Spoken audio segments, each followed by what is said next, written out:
Do you have any children? I sure do. How many children do you have? I have two boys, How old are the boys? 25 and 18. 25 and 18. Do you ever get in discussions with them about coastal land loss and coastal restoration? We sure do.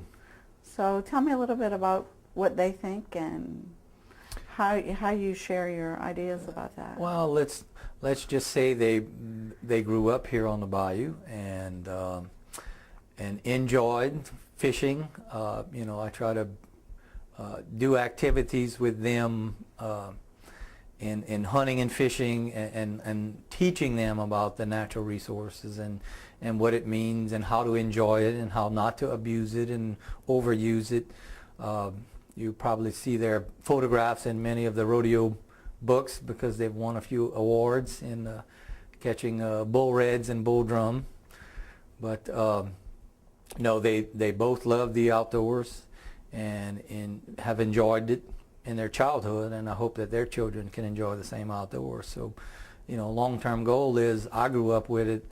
My kids grew up enjoying the natural resources, and saving coastal Louisiana means that their children and their grandchildren would be able to enjoy those natural resources.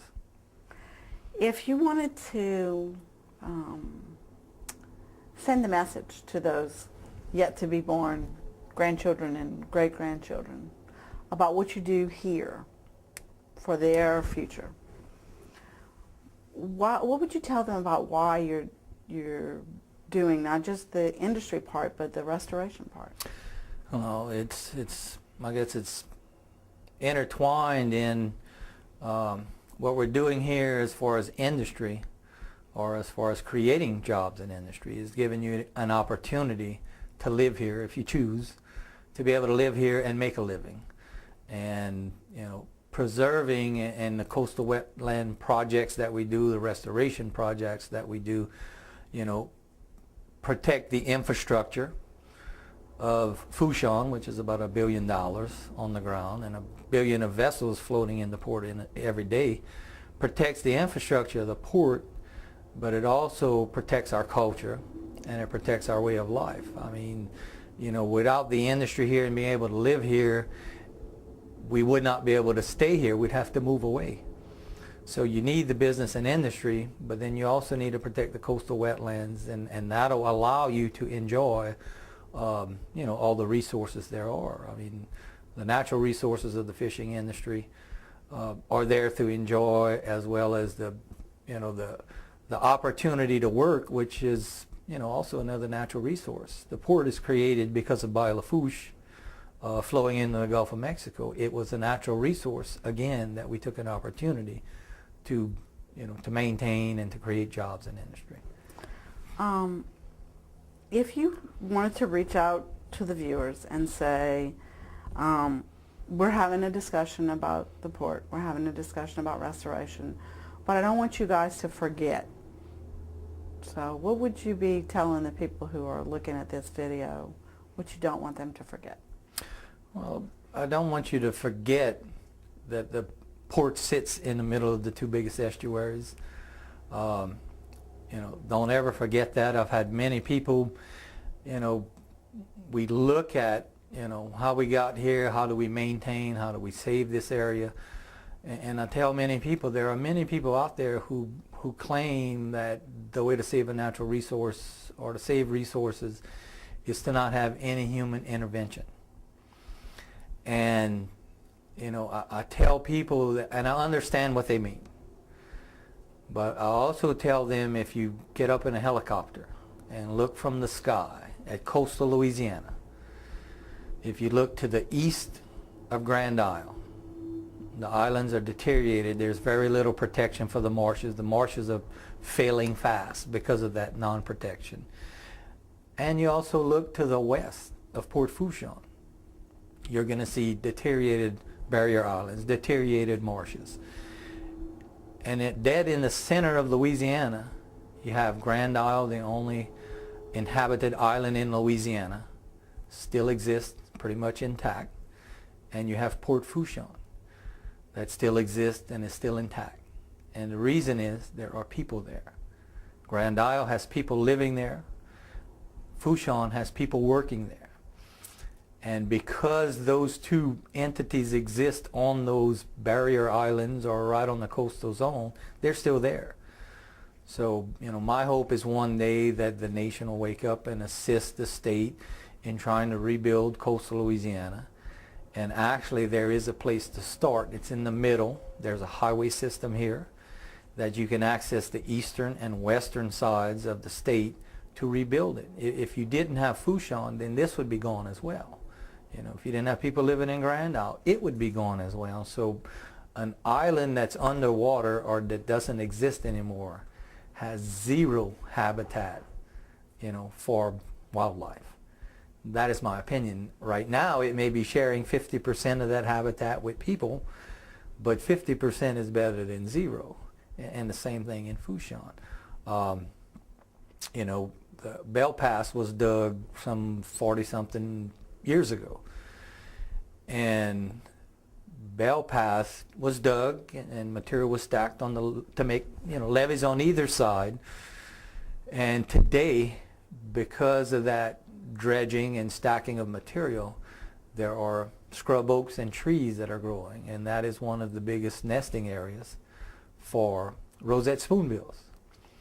And if Bell Pass wouldn't have been dug, I wonder where would the rosette spoonbills nest? Where would the egrets nest? The birds that need taller trees, because there are very few trees left. So they only exist so natural ridges are disappearing and not being rebuilt. So, and they've been here for hundreds of years. Well, this ridge here that was man-made has been here for some 50 plus years. And that's kind of an idea why we were trying to recreate that maritime forest ridge, is some of the things that Mother Nature put here years ago are disappearing, and we can assist and help in building.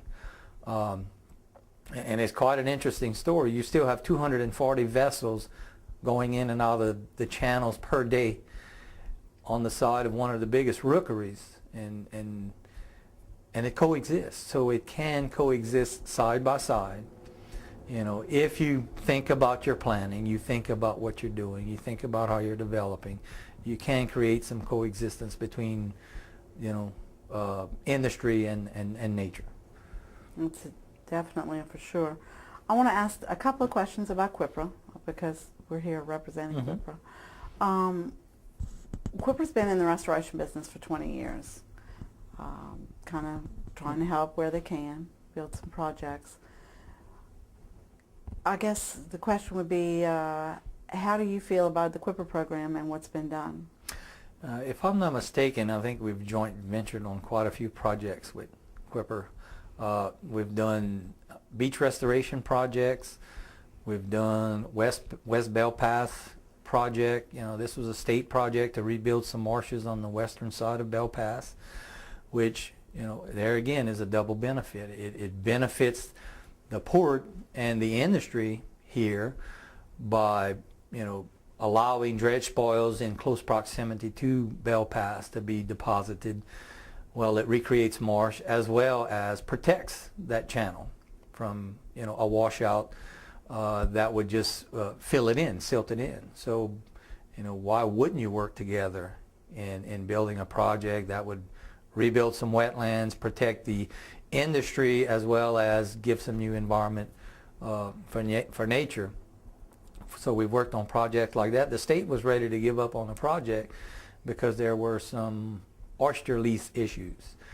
The port, being familiar with the people in the community, knowing who had oyster leases, was able to talk to those people and convince them that this was a beneficial project and get them to sign waivers, releases, and the project was done. We figured that was something we can do to assist, and we were able to get that accomplished. So, doing joint venture projects is a great asset to everyone. That's kind of interesting that you mentioned that QIPRA does take all their partners and let them do things that they know they can't do. So that's really great that y'all were able to do that. Yeah, and that's one thing in anything. If anything you're planning and looking at doing, think about how it will affect someone else. And if you think about how it will affect someone else, and work with them, then you also think, how could it affect them positively, and put that in your plan. So don't just plan on, with blinders on looking at what you're trying to do. Look at the big picture, look at how it will affect other people. Building a maritime forest ridge and having DNR wanting to provide the trees for it, having companies wanting to assist in planting on it. It will become a success story. One day we'd like to have this thing grow it from 6,000 foot long to 12,000 feet long, tie into LA1, maybe talk to the Audubon Institute or some group that would want to put a little welcoming center and create a walking trail on it so that people can actually walk the ridge and see what's on the ridge as well as what's on the fringe marsh on the sides of it. So we have a long-term plan for it, and hopefully we'll get there with assistance from other people one day. I hope you're successful. That would be an awesome project to have related so close to industry. Industry and nature are important together. Well, I think you've talked about your engagement with industry and restoration. Is there anything else you want people to know about you or your commitment to Louisiana? Sort of like, why have you've been after this kind of a long time? Why do you stay after it? I have. Well, I guess it's just in my nature in loving coastal Louisiana, or loving Louisiana in general, the entire state, but love living in South Louisiana. Wife's family has a camp within 12 minutes of here on Grand Isle, the inhabited island, and we leave here. I'll leave here on Fridays and spend the weekend, and I'm 12 minutes away from work, but I'm on vacation. So coastal Louisiana means a lot to me. Means a lot to my family. I mean, getting to see my kids grow up here is something I strive for. I've stayed in the operations end of the port, and that's just because I love building things. And when you can build facilities as well as rebuild marshes, the time frame I've been here, we've created 700 acres of marsh. And now we're working on an additional 400 acres of marsh surrounding the port. I've seen us, do beach projects and rebuild beaches. I'm watching us, we're building a maritime forest ridge.